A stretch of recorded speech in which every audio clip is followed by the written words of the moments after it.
It's Wednesday, July 2nd. I'm Adam Walsh, and this is The Signal.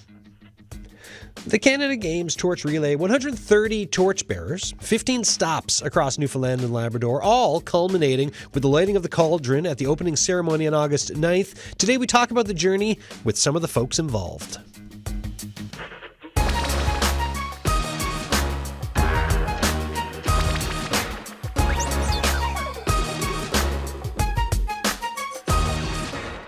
And before I get to my main guest here for the show, and I'll give you some bit of a better explanation of things and the rundown for the next 55 minutes, I have a little piece of tape there of someone just after her torch run. Nate, you want to roll? We'll just see if we have it here now.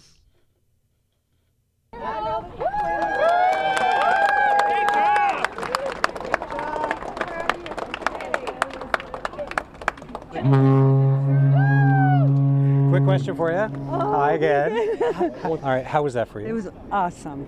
Felt wonderful to bring the torch up to our Captain Heidi. There's no feeling like it. And there's going to be a radio audience for some of this too. So just describe what you just ran up to. Oh, I ran up to all my coworkers and how they supported us and Heidi for the Highlanders. It's fantastic. Yeah. Career-wise, I mean, this must be just quite the meaningful moment. On the iceberg.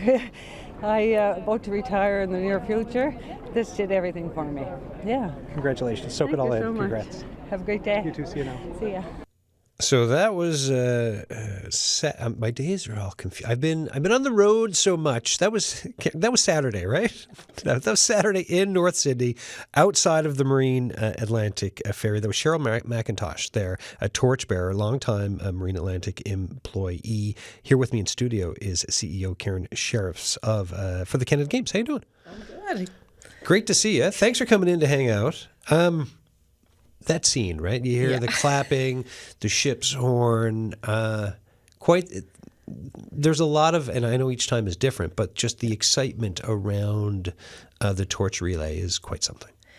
It really is. It's the Orange Store Torch Relay, and it's been just phenomenal. We've just actually almost completed 4 legs of it, with finishing up today in Rocky Harbour on the west coast segment of it, and that sound that you just heard was really something you heard in Portabass, Stephenville, and Corner Brook the past few days. It's just been phenomenal. The community spirit, the pride of these torchbearers for being selected through a very large nomination process, and lots of very deserving people. But to see their smiles, the support of their family and friends along the route has been very, very special moment. 130 different people.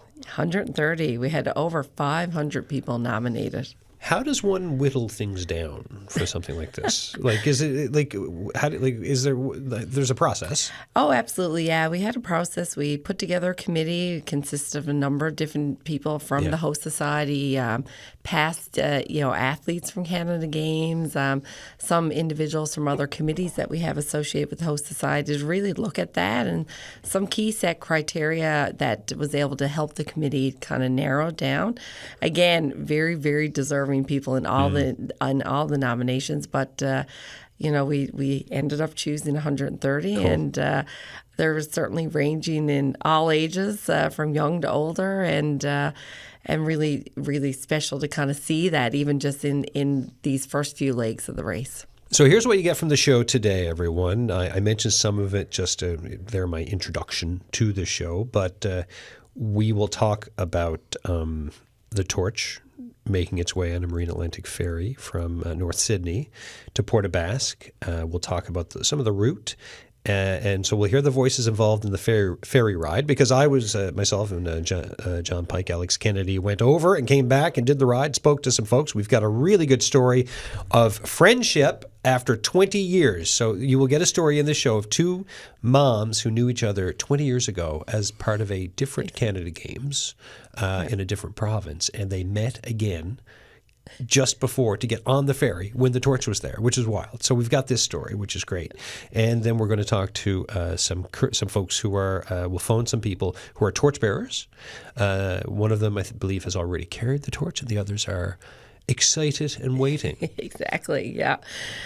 Yeah, you certainly captured some great stories from this past weekend, and what a coincidence, hey, of two people meeting again on the boat. But I think that's the spirit of the Canada Games, is it really does connect people from all over the country, and you don't forget your experience at a Canada Games. And like you were mentioning, Corner Brook yesterday, Rocky Harbour today, and then the torch goes up to Labrador for Northwest River Shedjeet for July 9th, Happy Valley Goose Bay the 10th, Grand Falls Windsor the 16th, Gander, Clarenville, Whitburn, Conception Bay South, Paradise, Logie Bay, Outer Cove, Middle Cove, Outer Cove, Mount Pearl, St. John's on the 1st of August. St. John's on the 1st of August. Yep. And then the 9th is the big The 9th hoo-ha. is the torch will be there for opening ceremonies, and that really starts the games when the cauldron gets lit and is lit throughout the duration of the games, and it will go out on August 24th at closing ceremonies. Right, stays lit the full time and goes out right at the end. Yeah, exactly. Very, very neat. Yeah, things are ramping up. We are 37 days out from showtime. So, yeah, we are on the countdown. Really excited. Things are coming together. Lots, I think you drive around the St. John's, our surrounding communities. You're seeing lots of work being, finished off, completed at so many different venues. And I can assure you, behind the scenes, our staff team and large planning volunteer teams are working really, really hard on the final plans for food and menus, accommodations, the signage. You're soon going to see a huge transformation of, the venues that you would normally see on every day, really transformed from a signage perspective, and even just around our communities. All right, let's. So you and I will listen to some tape together. Talk about, because like with each person, with each interview, I think it gives something, a different nugget or two to explore around the games and the folks involved. And we heard already from Cheryl McIntosh. That was right after her run. I caught up with her because we were waiting at the ferry terminal in North Sydney, and before her run with the torch, I had a quick chat with Cheryl, and let's take a listen to that. Hi everyone, my name is Cheryl McIntosh. I've been with Marine Atlantic for 24 years now as assistant steward. Going back and forth to the Gulf, linking our great Cape Breton Island to Newfoundland. I got chosen for this. I applied, and I think it's the most honorable thing that someone can do for such a big, the Canada Games is everything to me. I love sports. I wish all the athletes all the best, all the good luck, and I'm just so very happy to be here.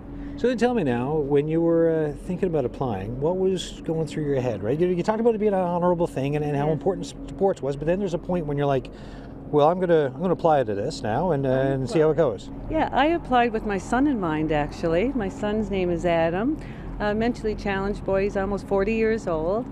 He comes down and he waves to the boat every day I'm at sea. I think of him that when I'm looking out through the windows and I can't see him, but I'm knowing he is there.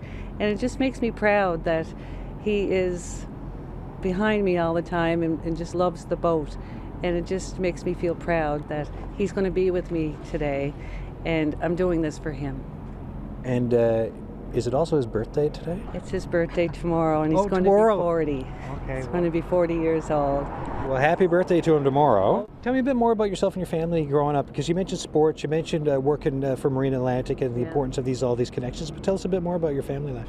Oh, my family. My husband and I, we have 3 sons, Adam, Corey, and David.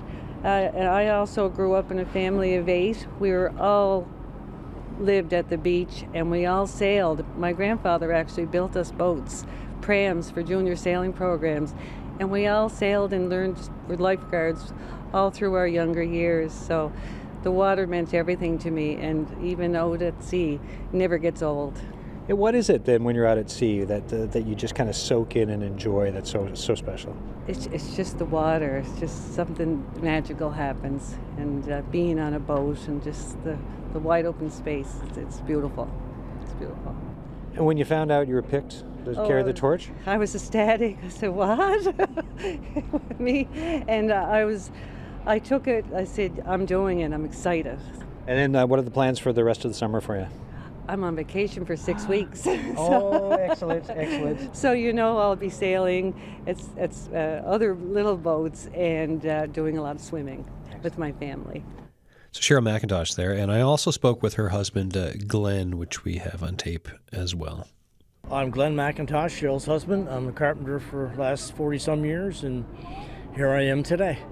All right, so I was just talking to Cheryl, right? But before she's carrying the torch, she seemed very excited about it. You could tell she was, proud of this, and so it means so much. Tell me about your understanding of what this means to her and your family. Well, she didn't expect to do this, but she got picked for it, and then she kind of was really nervous, but she come around, and she's very glad to do it. She's kind of honored, very honored to do it today. And watching her get excited and ready for this, what's it been like as the dad and husband of the family? She was nervous. She was a wreck. Yeah. She was a train wreck. And tell us, the importance of sport and outdoors and everything for your family. What is that? How important has sports or the outdoors? Because she talked to me about sailing, and she mentioned just the importance of activity to the family. She's a sailor. She's a swimmer. She's a soccer player. She does it all. Piper. And then our boys play hockey, and it's good for everybody. The sports are excellent. It keeps kids out of trouble. Yeah, and then your bigger thoughts then on the Canada Games, the fact that things are kicking off. This is the lead up of the excitement. The excitement's really ramping up. How does it feel to have your family be part of that? It's great. So we're proud to be part of it. Very proud to be part of it. So I hope everything goes well. So, Thank you so much. Thank you. So that was Saturday, North Sydney, waiting for a ferry, talking to Glenn there, talking to Cheryl. I'll go back to Karen here. Family bits, right? People involved, passionate, some nerves, obviously, all of it together. What comes to mind when you're listening to that? I think Cheryl really described what I heard from a lot of the torchbearers over the past few days. Some were just so shocked, but really honored to be chosen to be a torchbearer, to be part of this. There's a really special thing to be chosen around this piece of it. But when she talked about family, I think of David Keats in Port Basque, and he showed up, and his wife was there, his mother-in-law, his parents were there, and they were just so immensely proud that he was part of this, and almost humbled to be part of it as well, and just how special it is. So we really did see and hear from the torchbearers just about being part of it, and I think Cheryl described it, and the staff that came back just said she was just a ball of energy, going with the torch, and just so excited. She just really, capitalized on the whole moment. And she runs up, longtime Marine Atlantic employee, and she had all of her colleagues, coworkers there in front of the ferry with the ferry captain meeting her. It's a moment, right? That's a thing of on a bunch of different levels is really important for folks, obviously, and meaningful. Yeah, I think there was many things. I mean, I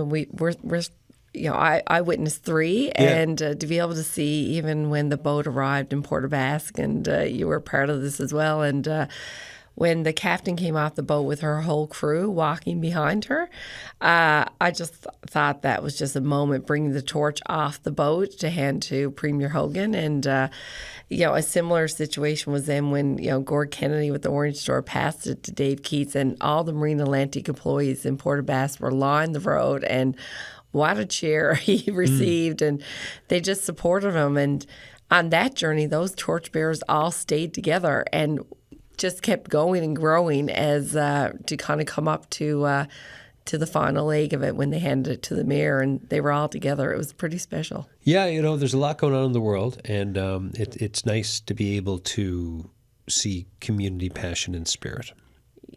100%. And I think now more than ever we need it, and I think we really witnessed that throughout the past few days. And I heard from each of the mayors of the communities and just how appreciative they were to be part of this, be selected as a community to host a torch relay event, and how they saw their communities come out and support the torchbearers, and be part of little mini community celebrations at the end of it. And I think it really speaks volumes to people coming together.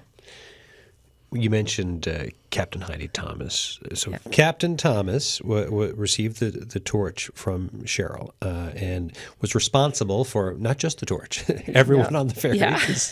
Captain Thomas is ferry captain. I got to speak with Captain Thomas on the bridge of the MV Highlanders, and we'll take a listen to that.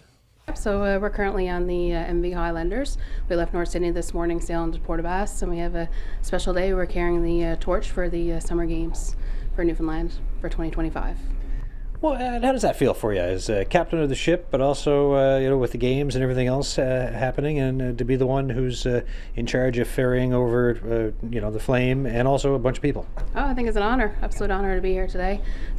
Pretty happy that we got to be our crew, so our crew get to experience something to normal, and it's a pretty exciting time. Everybody was looking forward to this all shift, so we're happy to stay here and hope we can help assist with the torch crossing. Earlier, before we set sail, there was this moment where all the staff were outside, and someone ran up with the torch and handed it to you, and there was some hugging and stuff. Explain what was going on there.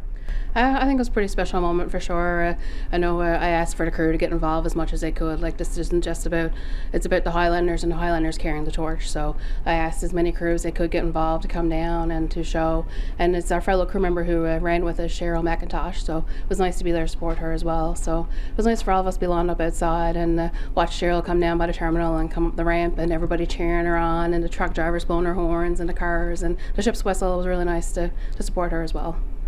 Talking with folks just today and in the lead up to this about the connection on the Marine Atlantic side with people. Like, it really does seem like the staff are really connected with each other, and there's a lot of support going on. Can you just talk a bit about that?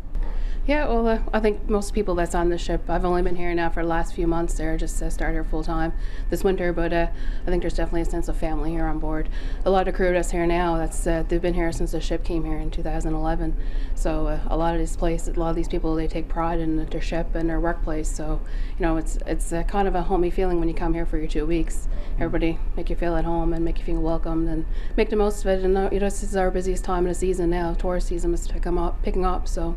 We're all trying to pull together and keep everything going here, and yeah. How many people are on board today, roughly? Like, for when it comes to guests, For our guests right now, we have around 528 passengers on board. Yeah, it's a busy season. Over 500 passengers on board. I was talking to. There's two women on board who are on a bus tour from New Brunswick, and they first met 20 years ago in the lead up to a Canada Games, and they hadn't seen each other since, and then they run into each other on the day the torch is coming across, and they're rekindling this friendship. But I just think of all the crossings, all the stories of people, whether it's rekindling friendships, meeting up, or just kind of go on family vacations. What's it like to be in that position and just to know that you have all this stuff going on too? It's nice. I love to hear the stories from the passenger services mostly here, because they're more frontline staff who would see it. But I guess a lot of people see my name around as well, my face around, and I'm normally on the Argentia run, so I'm from that area, so it was kind of a big deal. And I was down there in Yellowstone in the Vision and stuff, so I guess I'm kind of common name is here as well, so a lot of people do ask to see me. So it's nice when you go down and show them your ship, or just say hi to someone you haven't seen in years. And we hear a lot of stories too, like families crossing over and little kids and grandkids and stuff. They all wants to come up and see the bridge or see different parts, see where Nanny Poppy works. Is a nice feeling. Captain Heidi Thomas there, Marine Atlantic captain on the MV Highlanders there on Saturday. Karen, the number of stories that you can have, right? When you think of, like she mentioned, 500 and change for passengers, right? Each person, whether it's coming home, moving back, visiting, on a vacation, whatever, each is a story. Now, today we're talking about the Canada Games and torchbearers and bringing the torch. It was so neat to be on the ferry, by the way, because they put the torch in a little thing, a little capsule. There we go. I was like, what's the word for it?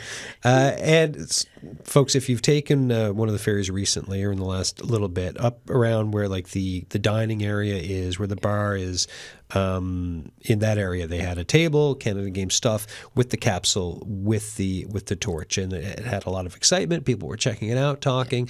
They also brought out some extra special snacks, smoked char. They had bison sliders too. I did not get to try a bison slider though; they were too popular. Yeah.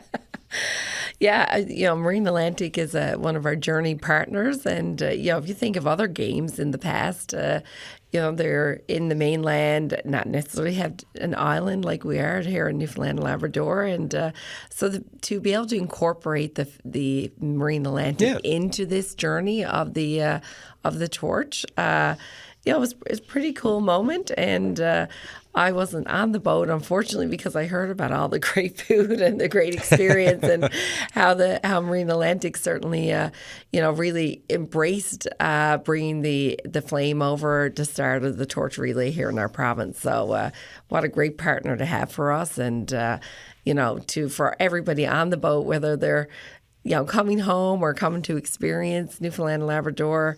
To be able people to share the stories, and they're now part of our journey of 25.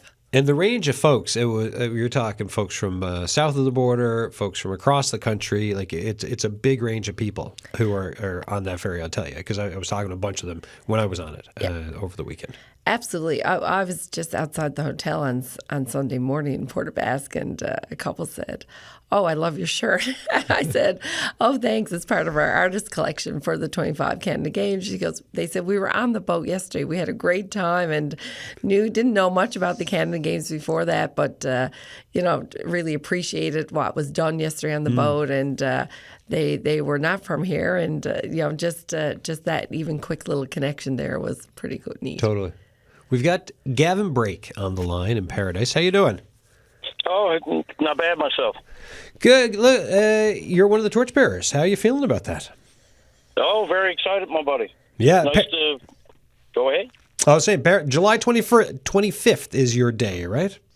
25th, 26th of July, yeah. Excellent. How did the nomination process work for you? So I was surprised. I didn't know I was nominated. And anyway, one of the guys that was in wrestling with me growing up in a small community of meadows on the Bay of Islands, he reached out to my wife and said Gavin should be nominated for the torchbearer. And I was like, yes, bye. I was like, very happy that I got chosen. Yeah, especially where you didn't know about it. Tell folks about your wrestling, like what involvement you had with wrestling growing up. So I started wrestling, I guess, when I was probably around 8 or 9 years old, and I wrestled right into my early 20s. And like I said, I had two siblings, a brother and a sister. My sister was an advocate for wrestling, for women's wrestling, which eventually did make it to the Canada Games. And my brother, I actually went to the Canada Games as well a few years later. And your year was what? It took home bronze in '97, is that right?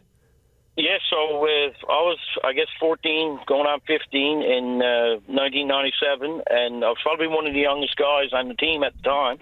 And he took me under my wing, and I made the team here. I had to win a few tough matches against fellow Newfoundlanders. And we went to Brandon, Manitoba. Wow. That do you like when you think back to that the bronze medal bit? Like, yeah. How tough was that?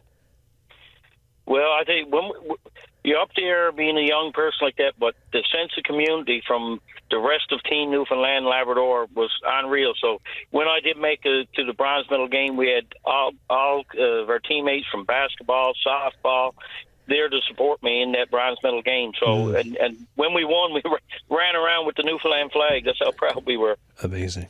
And now you're a father. How many kids you got?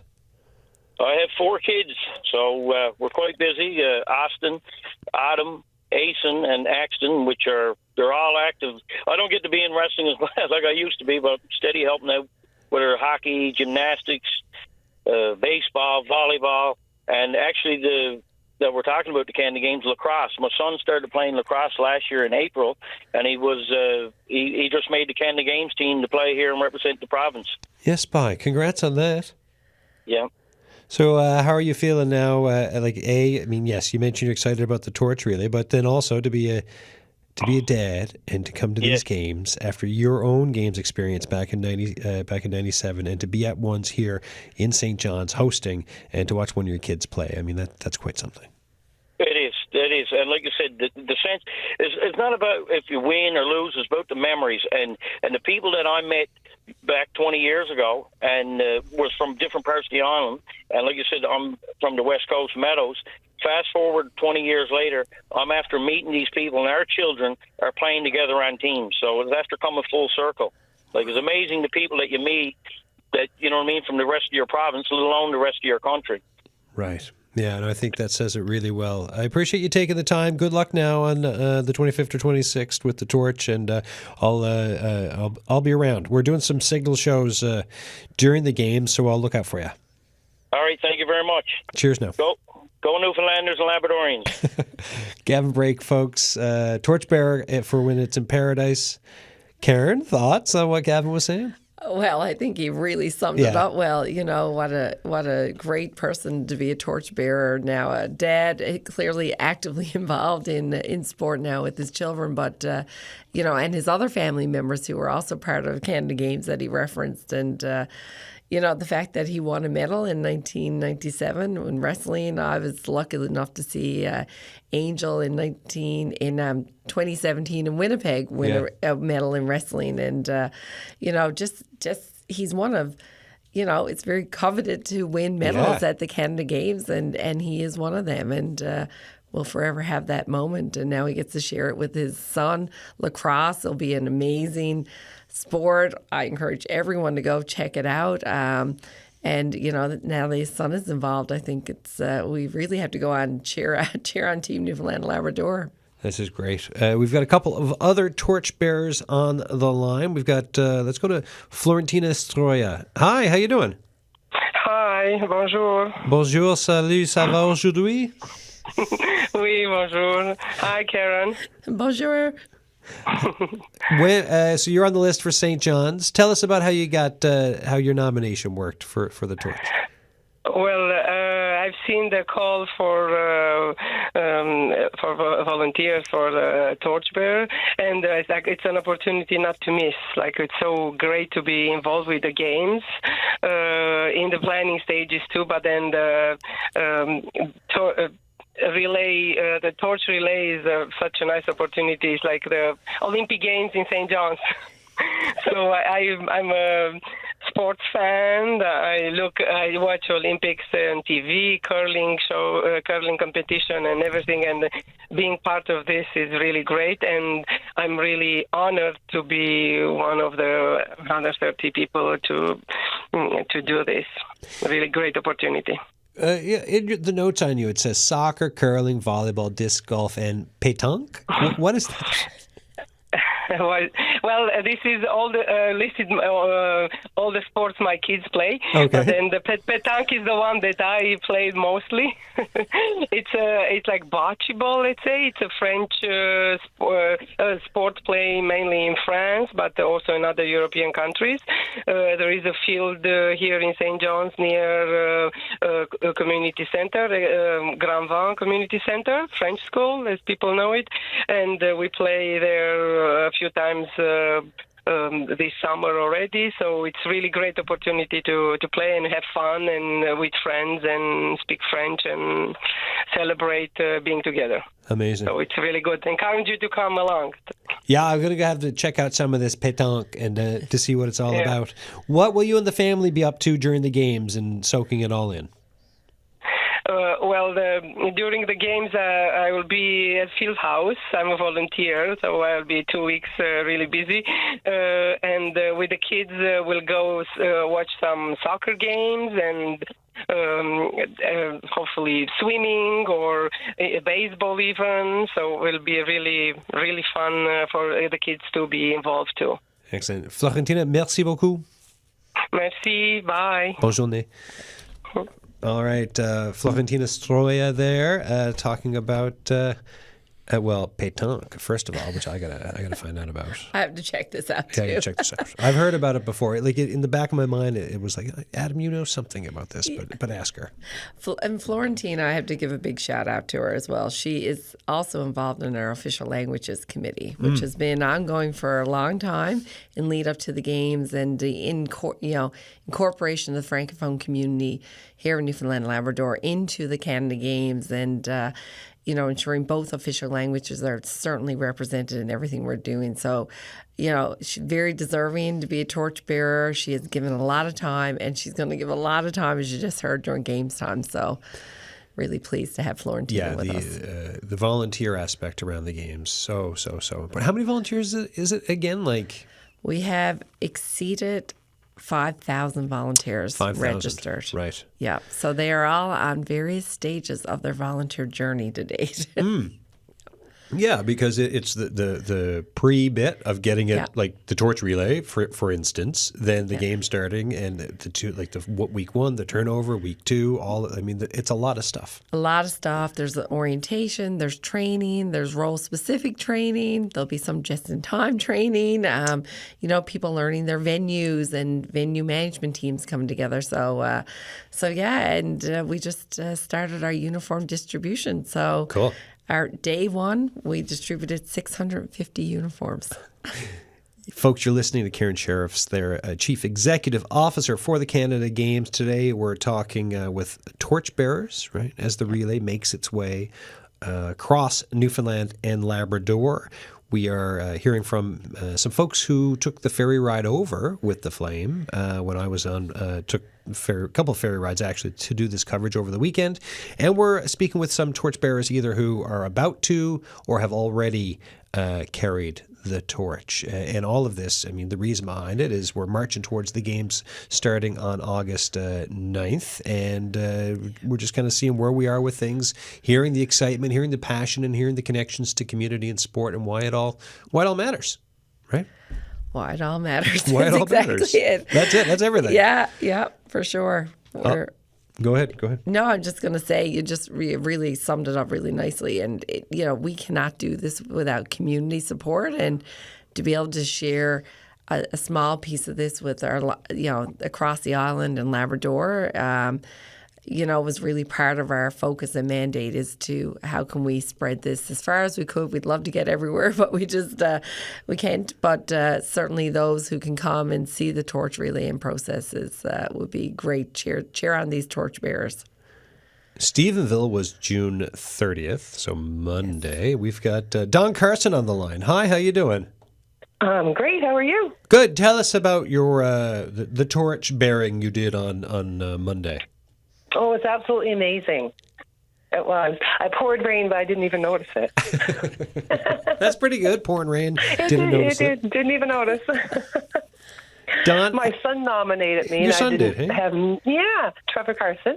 And I never had a clue until, I got the letter saying that I was chosen. So it was very exciting.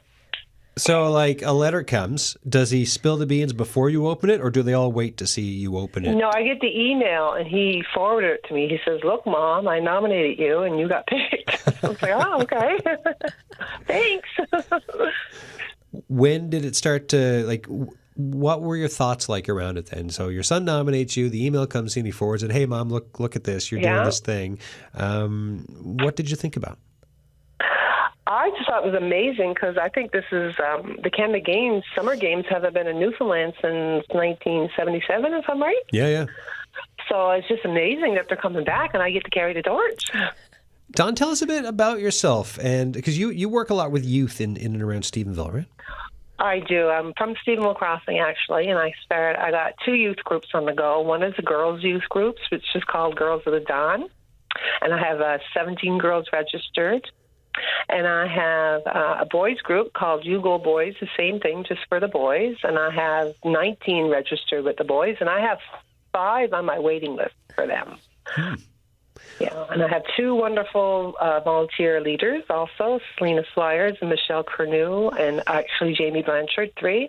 And so 4 of us, I put together whatever we're doing, and the programs are about 4 components, which one is sports and recreation, culture, healthy living, and healthy eating. So we kind of try to incorporate one of those or all of those components in every session. And why is it so? It's obvious why when you mention it. It's like, yeah, that's all really important stuff in life. But why is it so important for you to bring this in for young folks in community? Because Oh, I live in such a small, remote town, and these kids are dragging around the road. That's how I say it. Yeah. Nothing to do, nowhere to go. They're on, they're either in the house playing games or they're out just bored, maybe getting into trouble. Yeah. So back in 2012, I started with the You Go Girls, it was called then, through the Aboriginal Sports Circle was doing it. And then the boys wanted something, so then I branched out and started my Best Buds, it was called back then. But then we lost funding through the Aboriginal Sports Circle. Go all the way to 2002, we got more funding from the Aboriginal Sports Circle. I started the You Go Girls, which is now Girls of the Dawn. Oh, so confusing, I know. And so last year we lost funding through the Aboriginal Sports Circle. So I had 23 girls at the time, and I'm like, oh my gosh, how can I tell these little girls that there's no more? So I approached the people of the Dawn Indigenous Friendship Center, and they give me funding for them. And the You Go Boys, which was Best Buds, now You Go Boys, I've just finished 10 sessions with them as of where the girls have been on the go since 2022 again. So very exciting. What difference? We get funding. Yeah, when you I mean, funding is awfully important. When you get the funding and then you go through this with the young folks, what do you see at the end? What's it like with them? They're just so appreciative. The kids and the parents, I must say. And it's just so heartwarming when you get the little kids running up to you in the mall and thanking you for doing whatever. And it's just really heartwarming. And it's so good to get the kids out and doing something. Like, we do everything. I just had a spa day where Mary Kay came in and did a spa day with the girls, showing them how to take care of their skin. Yeah. And I had disc golf with the boys and their dad on Father's Day weekend. So we just do everything, We're doing fly tying in July. We're also doing the piping plover. We're doing a little educational thing on that. And I'm taking them all to Funland, all 30-something kids in August. So that's going to be interesting. I can see why your son nominated you. Yeah. Thank you. Dawn Carson, thank you so much for the chat. And You're welcome. it's great Thank to you connect. for including me. All right, you have a great day now. You too.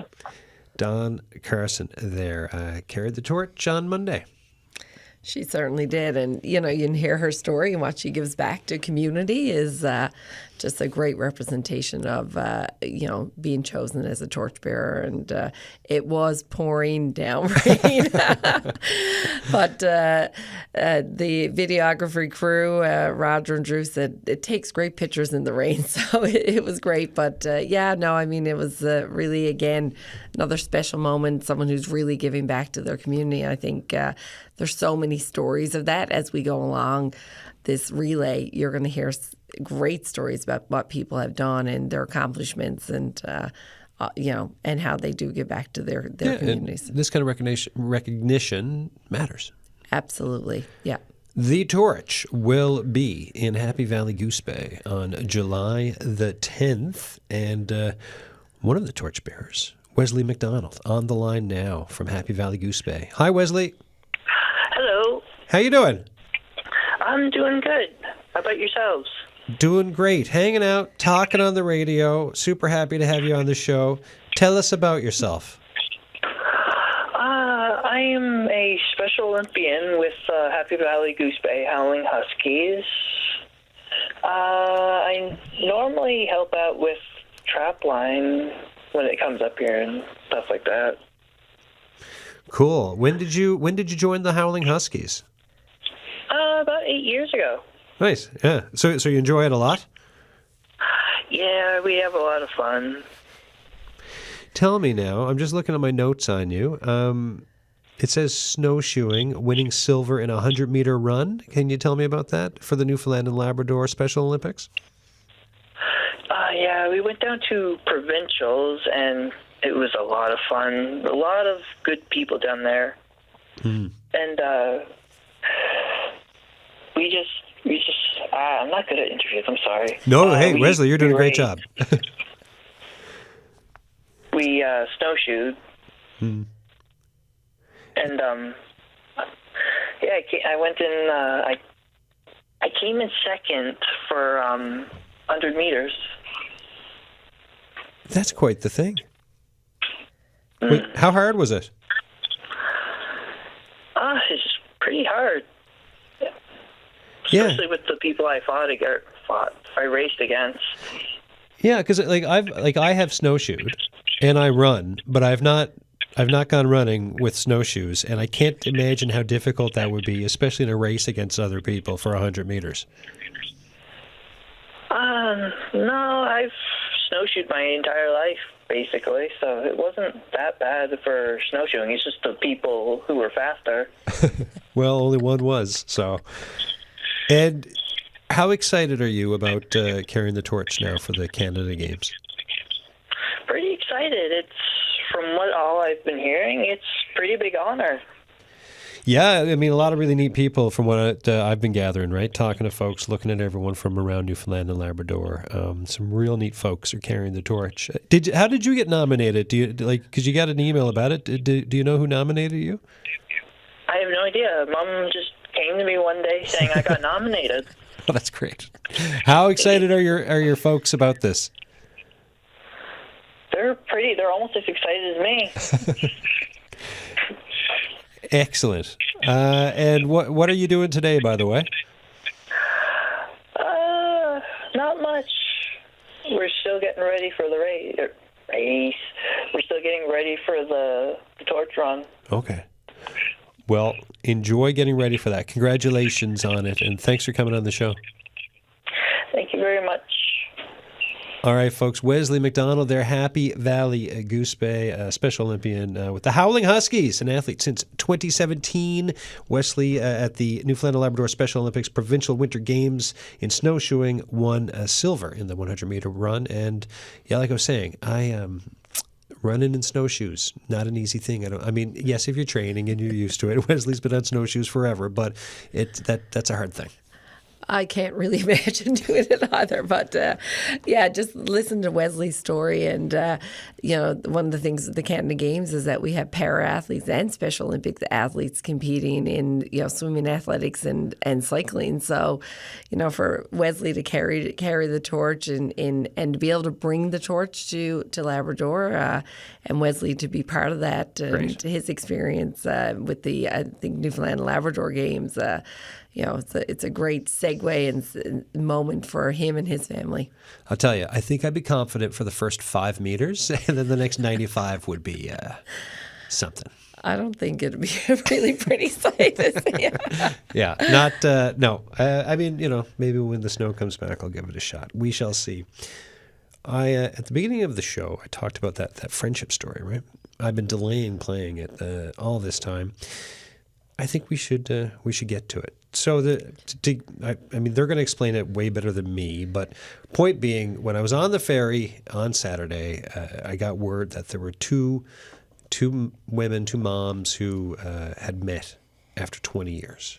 Amazing. And it kind of blew my mind. And because of not just we knew each other 20 years ago. It was connected to a different summer games for a different time. Had not seen each other. Met to go on a tour of Newfoundland, did not know each other were going to be doing this, and then on the same ferry that the flame was on. All of that together in one ferry. And they couldn't go anywhere because they're on a ferry, so once I found them, they kind of had to talk to me. I think it's a remarkable story. It's really neat.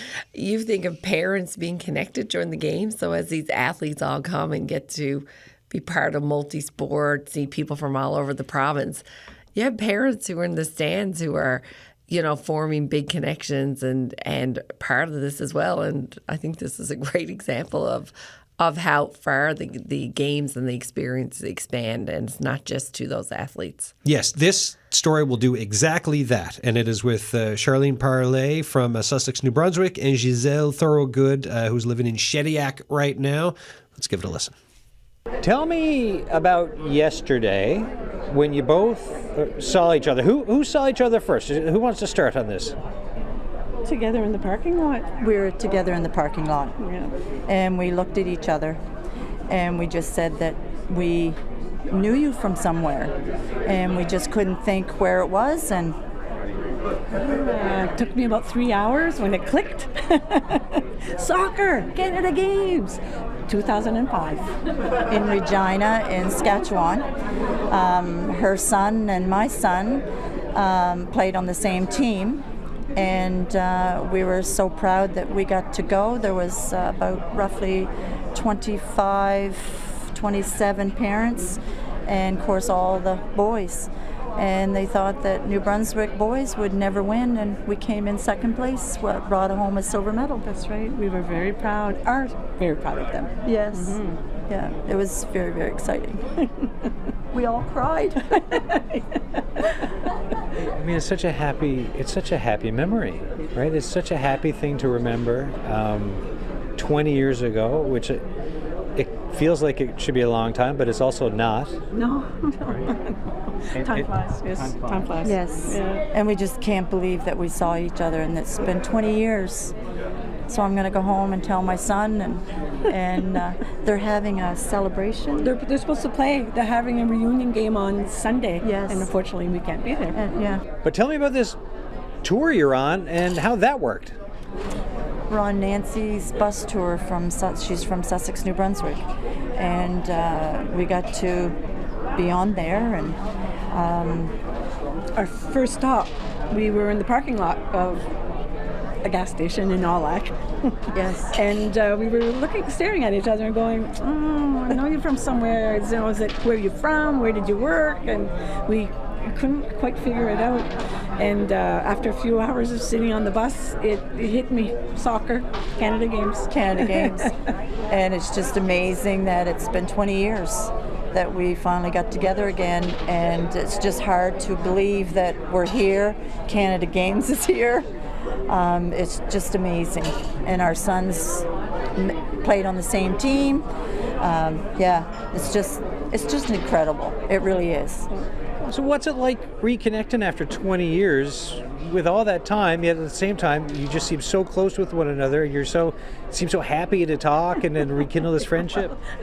We're just that type of people. We're New Brunswickers. We're both gabbers. And we just like to be friends, and we've been friends for years, and it's just overwhelming to meet again after Canada Games in 2005. So renewing the friendship. Yeah. You know, when you think of what the games can give folks, what do you think about that? Well, it carries on, I think, for the kids, for leadership, for learning how to, heaven forbid, follow orders. Not orders, but you know what I mean. Listen to the coach. And they were young. They were 17 and 18 years old. And I think it has carried through. Our sons still both play soccer, and their children now play soccer. So it's going through the generations. And Scott, my son, was the youngest one on the team, and he was just overwhelmed that he got to be picked, because, like I say, he was the youngest son, or the youngest young man, that he had the opportunity to be on Canada Games and go that far, and we just took them everywhere and supported them, and wherever he went, we went, and it was wonderful. So these guys, these girls, all these young people now are going to have amazing, and they'll meet friends, and they'll never forget it like we do. Yeah. And I feel like this today and yesterday and this trip over, I mean, this is going to be, how many times you can tell this story, do you think, in the next couple of years? Because I think it's going to be like a lot. It's going to be a lot. Well, the whole bus knows. What was the bus's reaction? Oh my gosh, they were just overwhelmed. Yeah. And they were all happy for us, and it was just like, oh my gosh, like, really? After 20 years, after the odds. Well, 100%. Yeah. That's right. And where are you going to Newfoundland when you get there? Everywhere. We're there for 17 days. And it's amazing. Yeah. And hanging out, reconnected. Yeah, that is, well, look, thank you for this chat, and enjoy the trip. I'm sure it's going to be fantastic, especially with this added a surprising level. So the other thing is that the gentleman that was talking to you, Adam, that I shot archery for 17 years, so I'm still in as a sports person. And in 2014, I was in Lac La Biche, Alberta, and I shot 2 gold medals and broke 5 Canadian records. And they're still out there to be known that this little New Brunswick girl shot archery and brought home some medals. Like, there's so much I'm getting from this interview.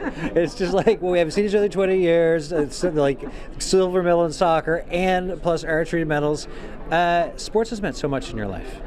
Unbelievable. Like, my children play sports, my grandchildren play sports. Yeah, they're just into it, and I just be there every time with them and go. But I told them that I was going to be away for 17 days, and they said, Grandma, you can't leave. I said, well, I'm going now. What's this feeling in archery when you're doing well and you know it? Oh my, yeah. It's a whole different feeling. It's just overwhelming. You are really into it when you are shooting, and you have to focus and be on game. And I guess I had it, and I felt really good because I was to the Worlds in 2010, and the Canadian team brought home a bronze medal. So I was one of them, and I still have that medal home, and I treasure it. So then, as we leave this interview, one last piece of advice from each of you, whether it's for families or young athletes, or what would be advice for the St. John's 2025 Canada Games, Les Jeux du Canada in St. John's? What's some advice for folks? Have fun. Have fun. Yes, do your best at whatever your chosen sport is, but have fun and participate in everything that's offered. Listen to everybody and really focus on what you're doing. And whatever you did home, you did well, you can do it again. Soak it all in, right? And just savor it. Oh, most definitely. Most definitely. And you can do it. Just have faith. And remember it, because 20 years down the road, you can be on a random ferry ride and see someone like about to take a ferry in a parking lot and rekindle a friendship. Yes, most definitely. Thank you so much. Thank you so much. Thank you. Thank you. Thank you. Thank you, Charlene and Giselle, for that. You never, you see two friends, you don't know the backstory, right? You don't know, they just re-met after 20 years. And one of them went to the Worlds for archery. Quite the thing. Quite the story. And you will see parents all around our communities decked off in sporting different provincial territorial colors. You won't miss them. They will come out in full cheer sections and mow, for all these athletes, and they were a great example of that. Yeah, and the thing that struck me with it, 2 moms from New Brunswick. That could be 2 moms from Newfoundland and Labrador, from BC, the territories, you name it. These types of stories cut through any province, city, community, town, territory. You will hear similar, albeit different, but similar vibing ones throughout. You certainly will. And, we talk a lot about the athletes, coaches, managers, and those numbers. But, it's a family thing. We're expecting thousands of spectators to come in supporting these athletes and even coaches. People come to support the coaches along the way. And you're just going to see so many people here. You can't go to a sporting event now when you don't look in the stands and you see parents and grandparents and brothers and sisters and friends all cheering and supporting them, and that's what we're expecting this summer, in 37 days. Yeah, I'm excited for the coverage we're going to be doing, and judging by the stories I still hear about 77. Yeah, yes. The fact that I know that it's a new round of stories, a new round of connections, a new round of moments that will be remembered 20 to 50 beyond years, later. Yeah. It certainly will. Yesterday in Corner Brook, I worked with the Host Society in 1999, so I really had a full circle moment yesterday. Vernon was one of the torchbearers, and on his hat he had pins he had collected from 1999 Canada Games, and he's one person who was part of that games, and all the people are coming out now telling stories of 77. There's going to be stories told for years and years after this games, and I just can't wait for everyone to make and create these stories. Karen Sherriffs, thank you so much. Thank you, as always, for having me. All right, folks, any thoughts on the show? The Signal at cbc.ca. That is it. Looking at tomorrow, do you or have you ever thought about running in a municipal election? What kind of person do you think should represent your community? We're going to talk about that tomorrow. The lines will be open. We're getting ready for the municipal elections coming up in October. And we're talking about who should run, who should represent communities, all tomorrow on the show.